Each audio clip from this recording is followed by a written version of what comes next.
get a beautiful quality finish, we run each component through a 5-stage process. We're on the second stage of the process. We've just shellacked our mailbox brace here. And what I like about this shellac coat is it's it's a good prime coat, and it seals in the tannin in the wood, but it also it allows me to see any imperfections that are in the surface of the brace. And what I do is I like to sand off any crumbs that I see, and I'm able to sand off the flanks and the smooth surfaces, and it gets me ready for the filling stage, and the stage where I can caulk some of the seams around the mortise. And I'll show you just what's done. I've placed the brace on our little stand. Got my cordless sander. I sand the flank. The flat surface is done.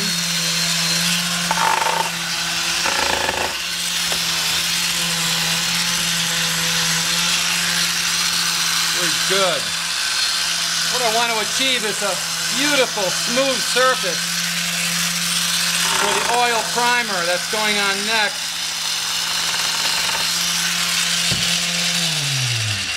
Now with the sanding block, I can get into the routs.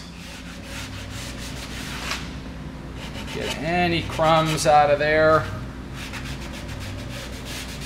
Cedar can be sometimes a little hairy, and when you route it, you might get little follicles. You might be able to see it here.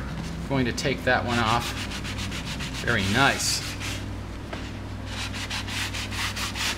You have a process for doing this. Everyone's done the same way, where you don't miss a spot.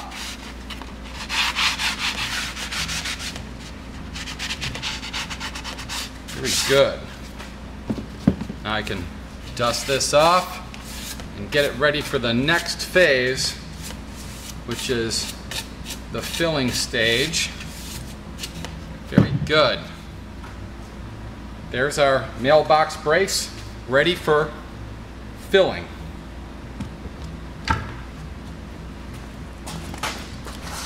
We're on the third stage of our finishing process. We have our mailbox brace shellacked, we have it sanded and filled, and we've created a very smooth surface, a surface that we're going to apply our oil-based primer to. Now I'm going to show you the enrobing process. This is where we completely envelop this brace with oil-based primer paint. The paint is essential for locking in the tannin, which is the natural oil that makes cedar last so long. It's going to protect it from the weather, and it's going to create an excellent adhesion for our latex stain coming next. I'll show you the process.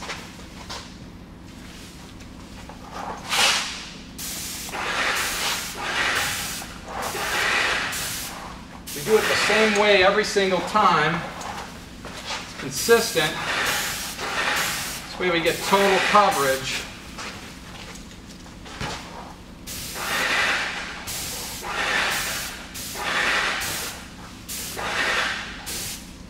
Excellent. Now we're going to go over and I'm going to show you the brush finish.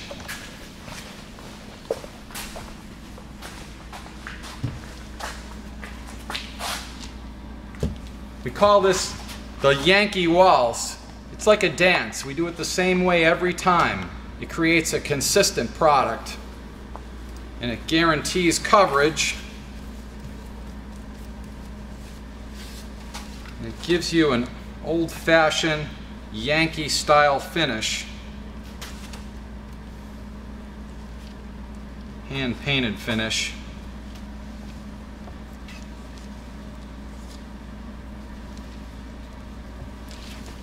Good. This way I'm getting total coverage.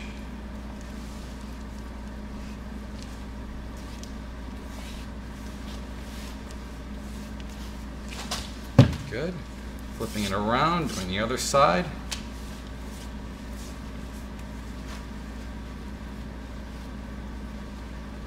Excellent. Now I'm going to put it up on the pedestal and do the detail work. We always keep our eye on the product when we're working.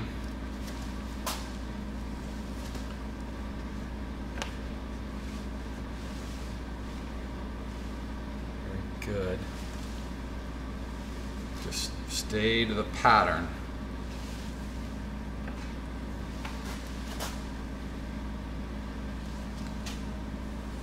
Really good.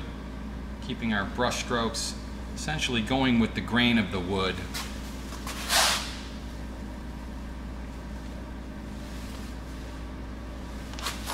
Bring it in right next to the mortise here. Nice straight stroke. Excellent. And before we finish and put it on the drying rack, we have a good look at the brace just to make sure there aren't any crumbs and that all the brush strokes are clean. Excellent. It's our mailbox brace, ready for the next stage. Okay, we're well into our post painting and finishing process. And you can see this is my favorite time because we've done a lot of work to get these posts ready for the final oil coat finish. We've, of course, we've taken the posts and we've shellacked them. We've identified all of the imperfections, little checks, little dings, and we've filled each and every one of them. We've sanded the post smooth, and we've created a beautiful smooth finish, and we've just dusted them all off, and they're ready for the oil-based primer. And what I'm going to do is use this enrobing. It's a paint pump, that puts the paint right on the post, and I'm going to demonstrate it for you right now.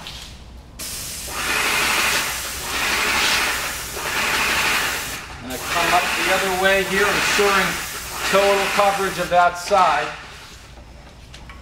and bring it onto the next face of the post. This is oil-based primer that we're putting on, and what it does is it locks in the natural oils that are in the cedar, and it greatly increases the life of the post. It also provides excellent adhesion for the stain finish that comes next.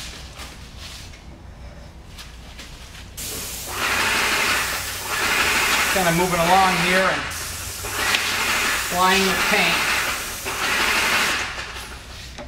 One thing you get at Yankee Mailbox is a lot of paint on the product. And this is where we get our texture, our brush texture. I take the 3-inch brush and just glide down the surface of the post. Got this down to an art. We've done so many of them. Very nice.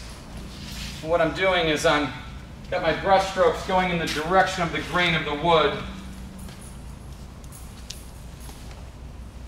It's just hard to get a finish like this. They don't do it like this anymore, but I think it looks great, and it looks really authentic.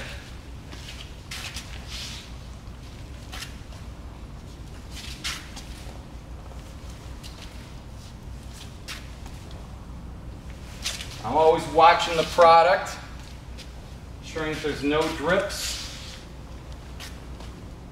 My brush stroke is nice and even, applying that texture. So we got great coverage.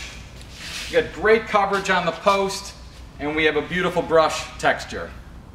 This is a perfect opportunity to show you the difference between the two post colors. Of course, this one here is off-white, which goes really well with the brown farmhouse in the back. And this one, of course, is our customer from across the street, and they had their heart set on a white post, which probably goes really well with their white trim. So that's what you want to be thinking about. If your house is lending more towards the browns and the earth tones, go with the off-white post. And then again, if you have the classic New England style house with white trim and black shutters, maybe gray house, then the white post is perfect.